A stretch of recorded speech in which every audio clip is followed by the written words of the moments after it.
So another question na siguro para rin sa kaalaman ng iba is that bakit daw inilabas yoong, ba't daw nilabas yung dalawang witness doon sa pagbili ng bahay? Do you Uy, do do casting do ka you pa have any ano, information? hindi kasi ano, ang layunin lang ni, Senator Ping Lacson kasi nga may mga nauna ng mga statement about sa parang nabanggit kasi yung pangalan ni, ah, speaker, 'di ba?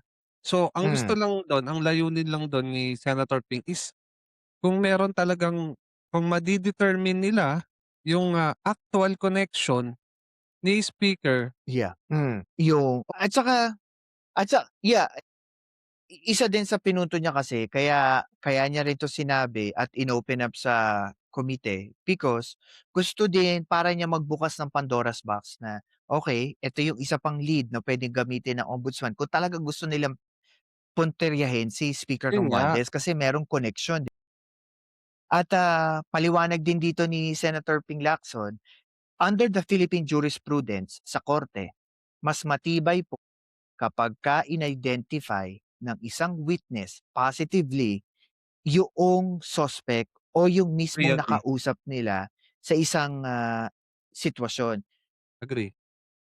Sa itatanggi ng isang suspect o isang nasasangkot sa issue yung kanyang hindi ginawa. Kasi mas mabigat po yun pagdating sa evidence. Kasi kapag denial, it's like self-serving at saka negative statement siya towards the person na nagde-deny. Kaya Yes, malaki ang, bigat nun sa korte. And I yes, think, sabi nga niya dito, "We go where the evidence lead us." And is. dito natin natunghayan na itong anggulo na 'to, hindi ito naririnig nung umpisa nung pumutok 'tong ano, flood control, eh. Ngayon Hindi, lang natin 'to narinig, eh, ng, parang sinabi ni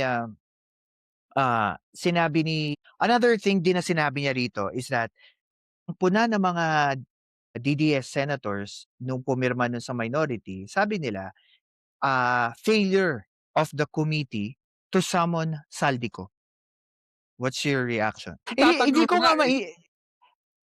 ko rin maintindihan yung issue nila diyan, eh. Kasi kasali kasali yan dun sa ano, sa minority report nila, yan at saka si speaker. Yung kay Saldico, kahit yung gobyerno nga, eh, 'di ba even Interpol I think, parang tumutulong na hindi pa rin nila makuha kasi nga sa parang kaya nga, eh, I don't understand kung pinupuna ba nila talaga Hindi, yung, ano lang, procedure. talagang yung yung nilabas nilang minority report, hindi naman minority report yun, pagki-critic lang talaga yun.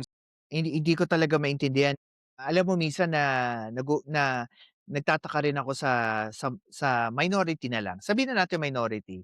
Hmm, Mabilis sila pumuna kapag may nakita silang mali, kahit sa kanino man, sa Senado na lang for instance. Kapag inisa-isa mo naman kung anong ginagawa nila sa Senado, may naipasa na bang bill, ano ba naitulong nila sa gobyerno, sa BICAM, 'di ba usually puro puna. Kahit si Imee na 'di ba puro siya puna sa Blue Ribbon, 'di naman siya nagpapakita.